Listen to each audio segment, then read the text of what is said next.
नमस्कार. ठाण्याच्या राजकीय, सामाजिक आणि सांस्कृतिक घडामोडींचं वर्तमान चित्र दाखवणाऱ्या ठाणे वर्तमानमध्ये मी नितीन बोरसे आपलं पुन्हा एकदा हार्दिक स्वागत करतो. सादर करीत आहोत आजच्या ठळक बातम्या. जिल्ह्यातील ठाणे, कल्याण आणि भिवंडी या तीनही लोकसभा मतदारसंघांच्या निवडणूक रिंगणातील उमेदवार निश्चित झाले आहेत. जिल्ह्याभरातील तीनही लोकसभा मतदारसंघात 79 उमेदवार आपलं नशीब आजमावत आहेत. त्यांच्यासाठी 20 मे रोजी मतदान होणार आहे. प्रत्येक मतदारसंघात 15 पेक्षा जास्त उमेदवार आहेत. प्रत्येक मतदान केंद्रावर 2 मतदान यंत्र या निवडणुकीला लागणार आहेत. त्यानुसार जिल्ह्यातील 6592 मतदान केंद्रांवर 13,184 यंत्र वापरण्यात येणार आहे. ठाणे जिल्ह्यातील तीनही लोकसभा मतदारसंघात यंदाच्या निवडणुकीला 66,32,404 मतदान करणार आहेत. त्यांच्यासाठी 6,592 मतदान केंद्रांची व्यवस्था करण्यात आली आहे. प्रत्येक केंद्रावर 1,500 मतदारांना मतदान करता येणार आहे. त्यासाठी वापरण्यात येणाऱ्या एका मतदान यंत्रावर 15 उमेदवारांचे चिन्ह, एक नोटा असा 16 जणांचा समावेश असणार आहे. यंदाच्या निवडणुकीत प्रत्येक मतदारसंघात कमीत कमी 24 ते जास्तीत जास्त 28 उमेदवार निवडणुकीच्या रिंगणात आहेत. त्यामध्ये यंदा प्रत्येक मतदान केंद्रावर 2 मतदान यंत्र असल्याचं उघड झालं आहे. लोकसभा निवडणुकीमध्ये कल्याणमध्ये 28, भिवंडीमध्ये 27, ठाण्यात 24 उमेदवार आहे. पदवीधर आणि शिक्षक, कोकण पदवीधर तसंच नाशिक शिक्षण या मतदारसंघात 10 जूनला होणाऱ्या निवडणुकीत भाजप आणि शिवसेनेच्या ठाकरे गटाची कसोटी लागणार आहे. मुंबई आणि कोकण पदवीधरच्या जागा कायम राखण्याचं आव्हान भाजप आणि ठाकरे गटासमोर असणार आहे. विधान परिषदेचे 4 सदस्य हे 7 जुलै रोजी निवृत्त होत आहेत. या 4ही मतदारसंघात 10 जून रोजी मतदान होणार असून 13 जूनला मतमोजणी होणार आहे. पदवीधर आणि शिक्षक विधान परिषदेचे 4 सदस्य हे 7 जुलै रोजी निवृत्त होत आहेत. या 4ही मतदारसंघात 10 जून रोजी मतदान होणार आहे. 13 जूनला मतमोजणी होणार आहे असा कार्यक्रम निवडणूक आयोगाने जाहीर केला आहे. विलास पोतनीस, कपिल पाटील, निरंजन डावखरे आणि किशोर दराडे हे निवृत्त होणार आहेत. मतदारसंघांमध्ये जो उमेदवार अधिक नोंदणी करतो त्याला निवडणूक अधिक सोपी जाते याचा अनुभव आधीपासून आहे. खासदार राजन विचारे यांच्या प्रचारार्थ नवी मुंबईमध्ये सध्या मोठ्या प्रमाणात धुमधडाक्यात प्रचार सुरू आहे. राजन विचारे यांनी नवी मुंबईतील ऐरोली येथील प्रसिद्ध असलेल्या गणपतीचं दर्शन घेऊन प्रचाराला सुरुवात करताना गणेशाच्या कृपेने नवी मुंबईकर नक्कीच साथ देतील असा विश्वास व्यक्त केला. शिवसेना उद्धव बाळासाहेब ठाकरे पक्षाचे उमेदवार राजन विचारे यांनी नवी मुंबईतील ऐरोली येथील प्रसिद्ध असलेल्या गणपतीचं दर्शन घेऊन प्रचाराला सुरुवात करताना गणेशाच्या कृपेने नवी मुंबईकर नक्कीच साथ देतील असा विश्वास व्यक्त केला. राजन विचारे यांच्या या उद्गारांचे विविध अर्थ काढण्यात येत आहेत. मोरेबंधू आंबेवाले यांचे देवरत्न मँगोज, चव अस्सल हापूसची, खास आंबेप्रेमींसाठी आंबेप्रेमींकडून. रत्नागिरी आणि देवगडच्या शेतकऱ्यांनी घाम गळून पिकवलेला, गवतात पिकवून मनापासून वाढवलेला अस्सल हापूस रास्त, अगदी रास्त भावात आणि हो, होम डिलिव्हरीसाठी सुद्धा उपलब्ध. मोरेबंधू आंबेवाले यांचे देवरत्न मँगोज, सत्यम कलेक्शन समोर, घंटाळी रोड, ठाणे पश्चिम. आजच संपर्क साधा.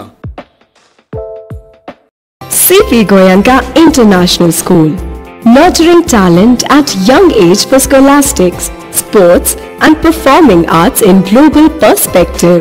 Proud to have world toppers and country toppers in 10th standard Cambridge examinations.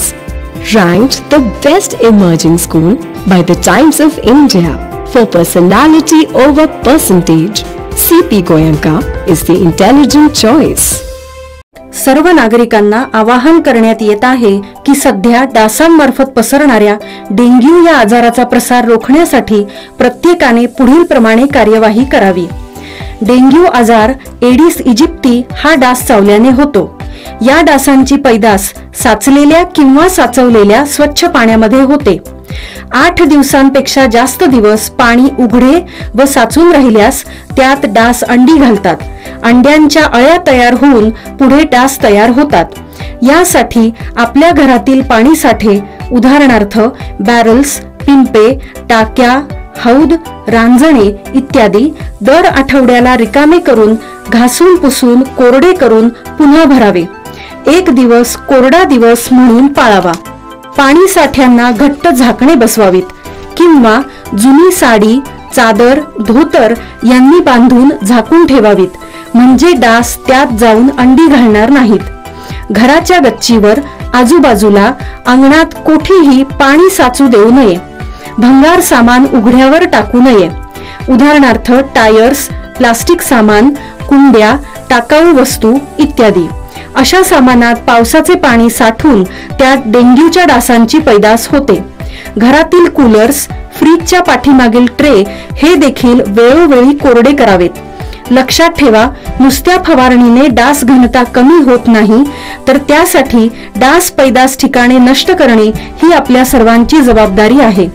कोणताही ताप अंगावर न काढता जवळच्या शासकीय रुग्णालयात मोफत औषधोपचार घ्या. अशा प्रकारे नागरिकांनी सहकार्य केल्यास डेंग्यूचा प्रसार रोखणे सहज शक्य आहे. आंबा पिकतो, रस गळतो, कोकणचा राजा बाई रंग मांडतो. ठाणेकर नागरिकांनो, उत्कृष्ट चवदार आणि सेफ शेतकऱ्यांनी पिकवलेला आंबा चाखायचाय तर मग आंबा महोत्सवाला भेट द्यायलाच हवी. संस्कार आणि कोकण विकास प्रतिष्ठान आयोजित आंबा महोत्सव 1 ते 12 मे 2024, गावदेवी मैदान, ठाणे पश्चिम. वेळ सकाळी 10 ते रात्री 11 वाजेपर्यंत. कोकण आंबा महोत्सव हा केवळ बाजार नाही, तर ही चळवळ आहे. आंबा महोत्सव 1 मे ते 12 मे 2024, गावदेवी मैदान, सकाळी 10 ते रात्री 10 वाजेपर्यंत. नक्की भेट द्या. आंबा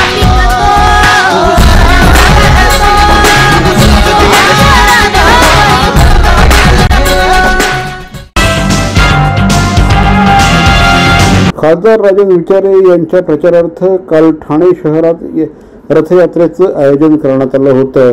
वाघबीळ नाका येथून प्रेस्टीज रेसिडेन्सी तसंच संगवी हिल्स, हावरे सिटी, पुराणिक होम, नागला बंदर सिग्नल तसंच भक्तीपल, कासरवडवली, तारांगण, वाघबीळ अशा विविध परिसरामधून या प्रचार रॅलीचं आयोजन करण्यात आलं होतं.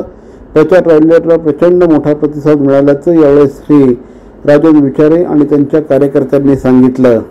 मला वाटतं तुम्ही बघितलं असेल, गेले 6 महिन्यापासून इंडिया महाविकास आघाडीच्या माध्यमातून या ठिकाणी संपूर्ण ठाणे लोकसभा मतदारसंघातील ठाणे असेल, नवी मुंबई असेल, मीरा भाईंदर असेल, आता जवळजवळ दुसरा टप्पा पूर्ण होऊन तिसऱ्या टप्प्यामध्ये सुरू होणार आहे. आणि तुम्ही बघितलं असेल, सर्व पक्षाचे कार्यकर्ते, नेते, मग ते काँग्रेस असेल, राष्ट्रवादी असेल किंवा संभाजी ब्रिगेड असेल, आप असेल, RPI असेल, ही सर्व मंडळी आज दिवसरात्र स्वतः उमेदवार म्हणून त्या ठिकाणी दिवसरात्र काम करत आहेत. आणि तुम्ही बघितलं असेल, चांगला प्रतिसाद या संपूर्ण तिन्ही शहरामधून मिळतो. आणि गेल्या 10 वर्षात केलेली कामं समोर डोळ्यासमोर ठेवून या ठिकाणी आम्ही जाणार आहोत. जी केलेली कामं लोकांसमोर आपण ठेवणार आहोत. आणि त्यातूनच तुम्हाला माहिती असेल, माझ्यासारख्या एका सामान्य कार्यकर्त्याला आज हिंदू हृदय सम्राट शिवसेना प्रमुख बाळासाहेब ठाकरे असतील, धर्मवीर आनंदीके साहेब असतील, त्याचबरोबर आमचे सन्माननीय पक्षप्रमुख उद्धव ठाकरे साहेब आहेत. आणि सर्वात महत्त्वाची म्हणजे जनता जनार्दन, जे ठाण्यातील जनता असेल, मीरा भाईंदरमधली जनता असेल आणि नवी मुंबईतली जनता असेल, या सर्व लोकांनी 2 वेळेला या ठाणे लोकसभेचा खासदार म्हणून काम करण्याची संधी दिलेली आहे. आणि त्यामुळे विश्वास आहे की परत तिसऱ्यांदा मला या ठाणे लोकसभेचा खासदार म्हणून काम करण्याची संधी ठाणेकर, नवी मुंबईकर आणि मीरा भाईंदरकर येथील जागरूक नागरिक देतील.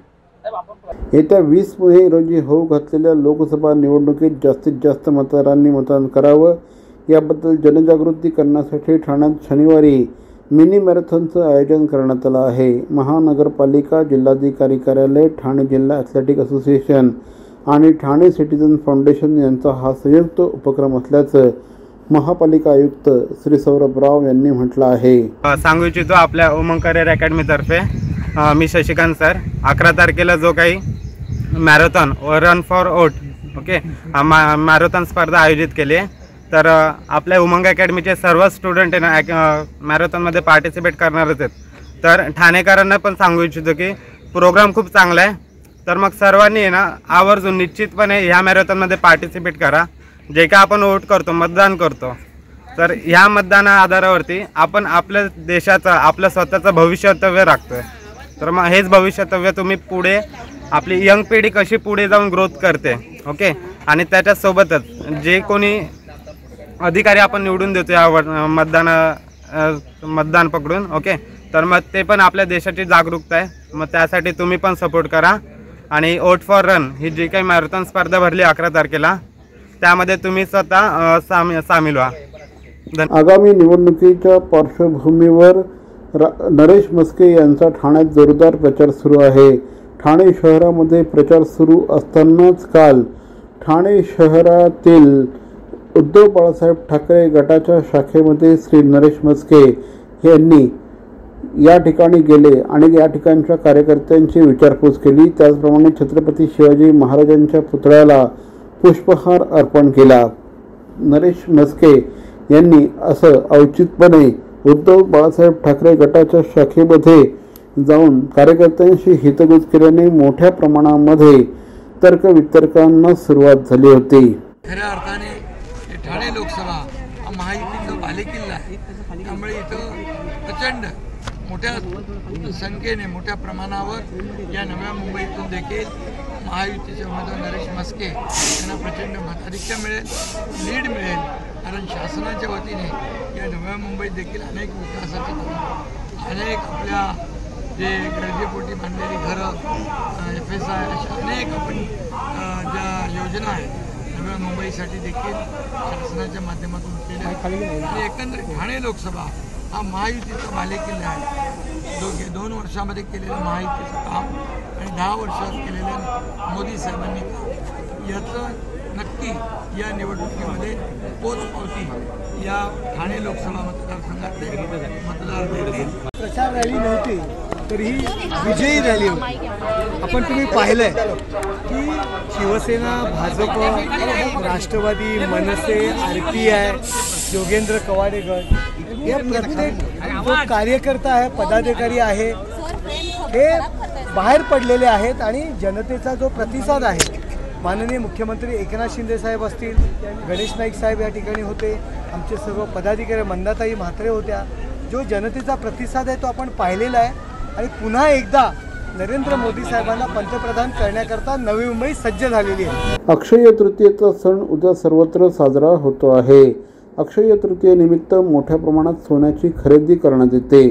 सोन्याची खरेदी आणि अक्षय तृतीय यांचं नेमकं नातं काय, या संदर्भात आम्ही ठाणे शहरातील अतिशय जुने जाणते सोनार श्री विजय बेंद्रे यांच्याशी संपर्क साधला आणि अक्षय तृतीयेचं नेमकं महत्त्व काय, नेमकं याच दिवशी लोक सोने खरेदीसाठी झुंबड का करतात, असे विविध प्रश्नांवर श्री विजय बेंद्रे यांनी मार्गदर्शन केलं। नमस्कार, मी विजय मधुसूदन बेंद्रे, श्रीयोग ज्वेलर्स आणि श्रीयोग मोतीवाले या पेढीचा मालक। आमच्या या दोन्ही पेढ्या नोपाडा येथे कार्यरत असून मागील 38 वर्षे आम्ही या व्यवसायात कार्यरत आहोत। मी आज आपणास या माध्यमातून असे सांगू इच्छितो की अक्षय तृतीयाचे महत्त्व काय आहे आणि अक्षय तृतीयाच्या दिवशी सोनं का खरेदी केले जाते। संपूर्ण मराठी वर्षात अनेक व्रत, वैकल्य आणि सण साजरे केले जातात। वैशाख मासातील शुक्ल पक्षातील ही तृतीया म्हणजे अक्षय तृतीया। जो मनुष्य या दिवशी गंगा स्नान करेल त्यास सर्व पापातून मुक्तता होईल, अशी आपली भारतीय संस्कृतीत धारणा आहे। श्रीकृष्णाने युधिष्ठिरात असे सांगितले होते की जो या दिवशी दान करेल किंवा हवन करेल त्याचं धन किंवा त्याचं दान हे अक्षय राहिलं जातं। त्याचबरोबरीने भारतीय संस्कृतीत अशी धारणा आहे की आपण जितके दान कराल त्याचा कितीतरी गुणाकार पद्धतीने तुम्हाला मिळेल। अक्षय तृतीया हा 3.5 मुहूर्तापैकी एक। या दिवशी केलेलं सोनं खरेदी कधीही क्षय होत नाही। या दिवशी मराठी लोक किंवा हिंदू धर्मातील लोक अनेक आपल्या कार्यालयाचं उद्घाटन म्हणा, गाडी म्हणा, नवीन घर म्हणा, नवीन कार्यालयीन जागा म्हणा, हे सर्व या मुहूर्तावर घेण्याचा प्रयत्न करतो, कारण ते कधी अक्षय राहतं, त्याला कधी क्षयास जात नाही। म्हणूनच मी तुम्हाला या अक्षय तृतीयेच्या माध्यमातून असे सांगू इच्छितो की आपण जिथे असाल तिथून कमीत कमी गुंजभर तरी सोनं घ्या. ते पुढच्या अक्षय तृतीयापर्यंत मनभर होईल. आणि चांगल्या हेतूने आणि चांगल्या धारणेतून केलेली कुठलीही खरेदी आणि मनोभावे केलेली ही जी आपली खरेदी आहे ती कधीही क्षय पावणार नाही. म्हणून तुम्हाला नम्र विनंती करतो की अक्षय तृतीया या शुभ मुहूर्तावर आपण सोनं जरूर खरेदी करावं आणि त्याचा अनुभव घ्यावा. हा अनुभव आमच्या गाठीशी आहे. आम्ही याच्या माध्यमातून गेलेलो आहोत आणि याच शुभ दिवशी 2006 साली आम्ही आमच्या पेढीची स्थापना केली होती आणि आज त्याचा विस्तार फोफाट्याने वाढत आहे. पुन्हा एकदा नम्र निवेदन, या दिवशी सुवर्ण खरेदी करा आणि ते कधीही क्षय पावणार नाही. या सणाचा आनंद घ्या. पुढील अक्षय तृतीयेपर्यंत द्विगुणित करा हीच नम्र विनंती. नमस्कार. विजय मधुसूदन बेंद्रे. आंबा महोत्सवाला ठाणे शहरामध्ये धूमधडक्यात सुरुवात झाली आहे. गेल्या 7 ते 8 दिवसांच्या कालावधीमध्ये प्रचंड मोठ्या प्रमाणात आंबा खरेदी देखील झाली आहे. अनेक ग्राहक गेले 17 वर्षे या ठिकाणी येतात, आंबा महोत्सवाची वाट बघतात आणि आंबा महोत्सवामध्येच खरेदी करतात. या निमित्ताने आम्ही काही ग्राहकांशी संवाद साधला आणि आंबा महोत्सवाविषयी त्यांना काय वाटतं याविषयी भावना जाणून घेतल्या. नमस्कार, मी स्नेहा देशपांडे, राहणार ठाणे येथे. आणि मला ग्राहकांना हेच आवाहन करायचं आहे की आपल्याला ठाण्याला इथल्या इथे घरच्या घरी बसून आपल्याला जर कोकणचा मेवा मिळत असेल, कोकणातले आंबे ते सुद्धा विविध तऱ्हेचे, देवगड हापूस आतापर्यंत आपण सगळ्यांनीच ऐकलेले असतात, सगळीकडे मिळतातही, पण त्याच्या व्यतिरिक्त पण बऱ्याच क्वालिटी ज्या आपल्याला इथे आल्याशिवाय मिळणार नाहीत. त्यामुळे मी ग्राहकांना आवाहन करेन की त्यांनी इथे येऊन वेगवेगळे, जसं काही रत्ना हापूस, आपण हा कधी ऐकलाच नाही रत्ना हापूस, की जो 5 प्रकारच्या आंब्यांचं परिपाक काढून त्याचा हायब्रिड करून त्यांनी ते केलेलं आहे आणि तो मी स्वतः टेस्ट केलेला आहे आणि तो मला अतिशय आवडलेला आहे. मी सुहास देशपांडे, ते ठाण्याला राहतो. एक्झिबिशन खूप छान वाटलं, मस्त आहे. आंबे महोत्सव फर्स्ट क्लास आला, छान आहेत. आंबे पण वेगवेगळ्या टाईपचे आहे, 500 पासून 1000-1500 पर्यंत, पण छान वाटलं, मस्त एकदम. आणि परत पापड बिपड पण चांगले आहेत कोकणातले, तेही आम्ही घेतले, तेही छान वाटलं, म्हणून परत आलोय आज. आंबा महोत्सव बहुत अच्छा है, एग्जीबिशन बहुत अच्छा है, तो पूरा सब जगह देखा, एग्जीबिशन बहुत अच्छा है. नमस्कार, माझं नाव दीपक टिपणीस. आंबा म्हणजे मराठी माणसाचा वीक पॉइंट. ठाण्यात बरेच ठिकाणी आंब्याचे लावलेले असतात, स्टॉल लावलेले असतात, पण इथे जी व्हरायटी बघायला मिळते ती ठाण्यात एकत्र कुठेही बघायला मिळत नाही. फळ बघितलं की खरं मानसिक समाधान होतं. मुख्य म्हणजे आणखीन म्हणजे हापूस तर सगळीकडे असतो, पण पायरी आजकाल कुठे जास्ती मिळत नाही, ती या आंबा महोत्सवामध्ये हे बघायला मिळते, चवीने खायला मिळते. भरपूर घ्यायचं असतं, 2दा चक्कर मारतो जनरली, एकदा सुरुवातीला मारायचा, नंतर नाही मारायचा, आणि मग नंतर रस काढून फ्रीजरमध्ये ठेवायचा आणि वर्षभर हळूहळू त्याचा आस्वाद घ्यायचा. मी आंबा महोत्सवाला पहिल्यांदाच येतो. मी खराडे ठाण्यातच राहतोय. आंबा महोत्सव एकदम चांगला होता, आंबे चांगले आणि भावही चांगला होता.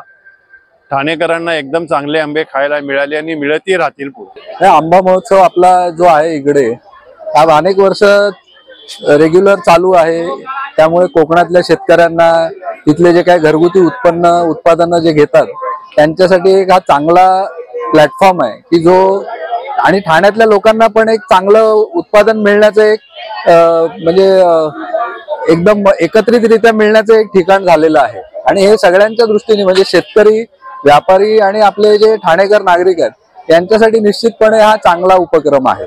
नमस्कार, माझं नाव शुभम विरनक. मी लोणावळ्यावरून आलेलो आहे.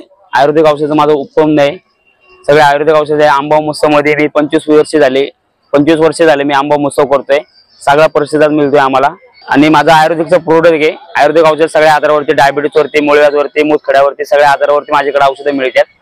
तुम्हाला लागले तर माझा नंबर आहे, वरती बॅनरवरती नंबर आहे, त्याच्यावरती तुम्ही कॉल करून कोणती पण औषध लागेल कुरिअरने मागू शकता. नमस्कार, माझं नाव योगिता समीर गवणकर. आमच्याकडे भरपूर व्हेरायटीचे पापड आहेत. पोहा पापड आहे, मका पापड आहे, बाजरी पापड आहे, पोह्याची चकली आहे, बटाट्याचे, साबुदाणा बटाटा चकली आहे, लसूण पापड आहे, पोहे पापड आहे, कसुरी मेथी आहे, नाचणीचे नळे आहेत, नाचणीचे पापड आहे. 80ला 1 आहे, 150ला 2 आहे. पोहा चकली 100 रुपये पॅकेट आहे. आणि बटाट्याचे वेफर्स आहे ते 80ला ते 150 रुपये 1 पॅकेट आहे. आयोजनचं व्यवस्थित आहे, म्हणजे पाणी वगैरे व्यवस्थित आहे, सगळं थंड पाणी नसेल तर लगेच थंड पाणी आणतात, सगळं व्यवस्था व्यवस्थित केली एकदम चांगली. तर मंडळी, या होत्या आजच्या ठळक बातम्या. आजचा एपिसोड आपल्याला कसा वाटला आम्हाला जरूर कळवा. आमचा पत्ता आहे Dadoji Konde stadium, shop number 16, Khatan road, Thane पश्चिम. दूरध्वनी क्रमांक 9820939420. तर मग पुन्हा भेटू उद्या याच वेळी याच ठिकाणी ठाणे वर्तमानमध्ये. तोपर्यंत धन्यवाद. जय हिंद, जय महाराष्ट्र.